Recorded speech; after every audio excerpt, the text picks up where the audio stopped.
जब पद्मनाथ मंदिर के उस रहस्यमयी 7वें दरवाजे पर नासा के वैज्ञानिक पहुंचे और उन्हें जो नजर आया उसे देखकर तो एक बार वैज्ञानिकों को खुद की आंखों पर यकीन नहीं हो रहा था। भारत के अंदर आज भी कहीं ऐसी जगह है जहां आकर विज्ञान हाथ खड़े कर देता है। विज्ञान कितना भी तरक्की कर ले, इन रहस्यों को सुलझाना विज्ञान के बस में आज भी नहीं है। साल 2011 में जब पद्मनाथ मंदिर के 6 दरवाजों को खोला गया था तो उसमें से बेशुमार मात्रा में खजाने की प्राप्ति हुई थी। लेकिन जैसे ही वैज्ञानिकों की टीम 7वें दरवाजे के पास पहुंचती है तो कुछ ऐसी चमत्कारी घटनाएं होने लगीं जिसे देखकर हर कोई हैरान हो गया। 7वें दरवाजे को खोलने को लेकर काफी विवाद हुआ। इसे देखते हुए सुप्रीम कोर्ट ने उस दौरान इस मामले में दखल दिया और 7वें दरवाजे को खोलने पर रोक लगा दी। आखिर क्या है उस दरवाजे के अंदर?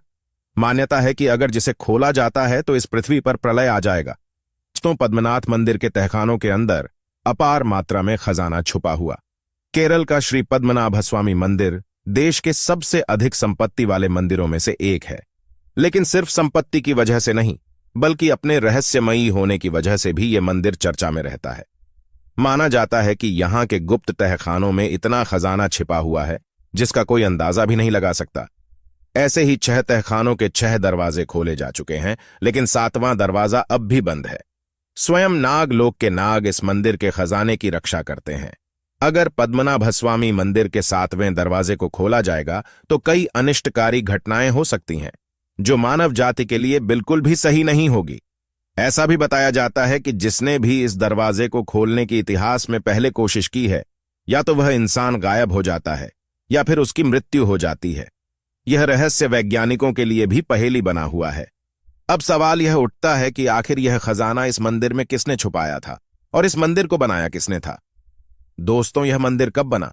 इतिहासकारों को इसके बारे में कोई पक्का प्रमाण तो नहीं मिलता है। इतिहासकार डॉक्टर L.A. रविवर्मा के अनुसार मंदिर लगभग 5000 साल पुराना है, जब मानव सभ्यता कलयुग में पहुंची थी। वैसे मंदिर के स्ट्रक्चर के लिहाज से देखें तो माना जाता है कि केरल के तिरुअनंतपुरम में बने पद्मनाभस्वामी मंदिर की स्थापना 16वीं सदी में त्रावणकोर के राजाओं ने की थी। इसके बाद से ही यहाँ के राजा इस मंदिर को मानते रहे। इसके बाद साल आता है 1750 का। महाराज मार्तंड वर्मा ने खुद को पद्मनाभ दास घोषित कर दिया।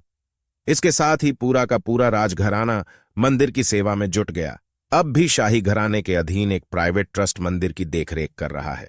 जैसा कि मैंने बताया कि इस मंदिर के अंदर बहुत बड़ी मात्रा में संपत्ति छिपाकर रखी हुई थी ताकि किसी जरूरत में काम आए। मंदिर में 7 गुप्त तहखाने हैं और हर तहखाने से जुड़ा हुआ एक दरवाजा है। साल 2011 में सुप्रीम कोर्ट की देखरेख में 6 दरवाजा को खोला गया। आंकड़ों की माने तो इन 6 दरवाजा के अंदर कुल मिलाकर 1 लाख करोड़ से ज्यादा कीमत के सोने हीरे के आभूषण मिले, जो मंदिर ट्रस्ट के पास रख दिए गए। लेकिन आखिरी और 7वें दरवाजे के पास पहुंचने पर दरवाजे पर नाग की भव्य आकृति खुदी हुई दिखी, जो दिखने में कोई नॉर्मल दरवाजा नहीं लग रहा था। लोगों ने यह भी कयास लगाए कि यह दरवाजा दूसरी दुनिया से जोड़ता है। इसके साथ ही दरवाजा खोलने की कोशिश रोक दी गई।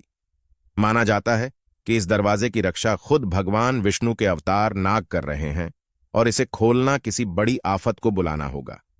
इस दरवाजे के लिए यह भी कहा जाता है कि इसमें कोई ताला नहीं लगा हुआ है और इसे खोलने का कोई अलग तरीका है। माना जाता है कि यह नाग से जुड़े मंत्रों के जरिए ही खोला जा सकता है, मगर इस खोलने में काफी रिस्क है। इस गेट के लिए कहा जाता है कि इसे खोलने का काम कोई सिद्ध व्यक्ति ही कर सकती है और अभी तक ऐसा कोई शख्स नहीं मिला है जिसके द्वार को खोलने के लिए 16वीं सदी के सिद्ध पुरुष, योगी या फिर कोई तपस्वी की आवश्यकता है। गरुड़ मंत्र की मदद से ही इस द्वार को खोला जा सकता है, क्योंकि नियमों के अनुसार गरुड़ मंत्र का स्पष्ट तरीके से उच्चारण करने वाला सिद्ध पुरुष ही इस गेट को खोल पाएगा। अगर उच्चारण सही से नहीं किया गया तो उसकी मृत्यु हो जाती है। हैरानी की बात यह है कि यह दरवाजा लकड़ी का बना हुआ है। इस दरवाजे को खोलने या बंद करने के लिए किसी तरह का कोई सांकल, नट बोल्ट, जंजीर या ताला नहीं लगा हुआ है। दरवाजा कैसे बंद है, यह आज भी वैज्ञानिकों के लिए एक रहस्य बना हुआ है। इस गेट को खोले जाने में रिस्क होने की वजह से इसे खोला नहीं गया है और अभी कई अनुमतियों के बाद ही इसे खोला जा सकता है। इसे कई लोग शापित तहखाना भी मानते हैं। साल 1930 के आसपास की घटना है। बताया जाता है कि उस समय कुछ लुटेरे पद्मनाथ मंदिर में करोड़ों का खजाना लूटने आए। उन्होंने जब 7वें दरवाजे को खोलना चाहा तो अचानक से कुछ भयंकर नाग उसके पीछे पड़ गए। इससे पहले साल 1908 में भी ऐसा हो चुका है। इसके बाद ये सवाल भी उठे कि जमीन के भीतर क्या ये रक्षक सांप सदियों से रह रहे थे, जो एकाएक सक्रिय हो उठे, या कोई गुप्त जगह है जहां ये सांप रहते रहे हों। अब दोस्तों, उसे घटना के बारे में बात करते हैं जब वैज्ञानिक 7वें दरवाजे के बिल्कुल नजदीक पहुंच चुके थे और उस दरवाजे को खोलना ही वाले थे। तब क्या हुआ था? जब वैज्ञानिकों द्वारा इस 7वें दरवाजे को खोलने का प्रयास किया तो ताला न होने के बावजूद भी कहीं कोशिश पर खोल नहीं पाए। जब वैज्ञानिकों ने इस दरवाजे पर कान लगाकर सुना तो अंदर से पानी बहने की आवाज भी आ रही थी। कुछ लोगों का ऐसा भी कहना है इस दरवाजे का दूसरा रास्ता अरब सागर के खाड़ी में खुलता है।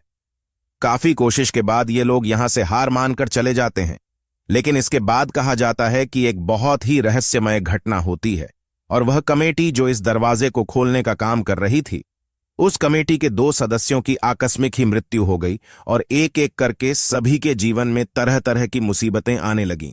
तब कहा जाता है कि मंदिर के पुजारी ने सरकार को कहा कि अब से दरवाजे को नहीं खोला जाना चाहिए, नहीं तो और ज्यादा मुसीबतें आ सकती हैं, और फिर सरकार ने इस पर रोक लगा दी।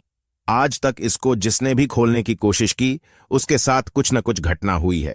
कहा जाता है कि पिछले 6 दरवाजों को खोलने पर जितना खजाना निकला था उससे भी कहीं अधिक खजाना 7वें दरवाजे के भीतर मौजूद है। ऐसा भी कहा जा सकता है कि इस दरवाजे को खोल पाना किसी के लिए संभव नहीं है और न ही कोई बता सकता है कि इसके पीछे आखिर क्या गहरा राज छिपा है। यह रहस्यमयी दरवाजा वॉल्ट बी के नाम से जाना जाता है। ऐसा माना जाता है कि तिजोरी बी की रक्षा नागों, एक पौराणिक पिशाच और अन्य अलौकिक देवताओं द्वारा की जा रही है। उन्हें तिजोरी का संरक्षक माना जाता है और ऐसा कहा जाता है कि जो कोई भी दरवाजे को खोलने का प्रयास करेगा वह अपने कई समस्याओं को आमंत्रित करेगा। सदियों पहले जब मंदिर प्रबंधन ने कल्लारा बी को खोलने की कोशिश की तो उन्हें लहरों की आवाजें सुनाई दी। जब यह तहखाना रहस्यमय और डरावना लगने लगा तब उन्होंने अपना फैसला बदलकर वापस इसे बंद करने का निर्णय लिया। आईपीएस अधिकारी सुंदर राजन, जिन्होंने पद्मनाभ मंदिर का खजाना खुलवाने के लिए सुप्रीम कोर्ट में याचिका दायर करी थी, कहते हैं कमेटी के गठन के बाद उनका स्वास्थ्य बहुत ज्यादा खराब होने लगा और अचानक ही उनकी भी मृत्यु हो गई। इस घटना के बाद मंदिर प्रशासन ने एक बहुत भयंकर चेतावनी करी कि यदि किसी ने भी उस अंतिम कक्ष को खोलने की कोशिश करी तो अंजाम सच में बहुत बुरा होगा, और अंतत मजबूरन नाम एक नाग के ऊपर पड़ा है और वही नाग आज भी इस खजाने की रक्षा करता है।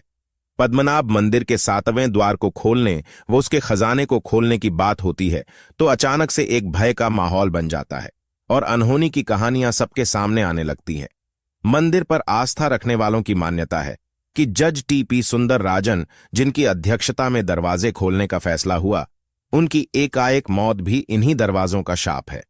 तिरुवनंतपुरम के लोगों का यही कहना था कि सरकार द्वारा भूलकर भी अगर उस दरवाजे को खोल दिया गया तो सभी लोगों के लिए मुसीबत का पहाड़ टूटेगा। भगवान विष्णु को समर्पित इस मंदिर में सिर्फ हिंदू धर्म में आस्था रखने वाले ही जा सकते हैं और यहां प्रवेश के लिए एक खास वस्त्र यानी ड्रेस कोड धारण करना भी जरूरी है। अगर आपको इस मंदिर में प्रवेश करना है तो पुरुषों को धोती और महिलाओं को साड़ी पहनना अनिवार्य होता है। यह दुनिया का सबसे धनी हिंदू मंदिर है जिसमें बेशकीमती हीरे जवाहरात जड़े हैं। भगवान विष्णु को समर्पित इस मंदिर में भगवान की इतनी बड़ी मूर्ति है कि उनके दर्शन मंदिर में बने तीनों दरवाजों से ही किया जा सकता है। पहले द्वार से आपको भगवान का सर दिखाई देता है। केंद्र के द्वार से भक्त भगवान की नाभि से खिलते कमल को देख सकते हैं और तीसरे द्वार से उनके चरण को देखा जा सकता है। दोस्तों, इस मंदिर के रहस्यों को लेकर आप क्या सोचते हैं? क्या वाकई में इस मंदिर के 7वें दरवाजा को कभी खोल ही नहीं सकते? आप इसको लेकर क्या राय रखते हैं? इस दरवाजे को कभी खोलना चाहिए या हमेशा हमेशा के लिए बंद ही रखना चाहिए? वीडियो में एंड तक बने रहने के लिए आपका बहुत बहुत धन्यवाद।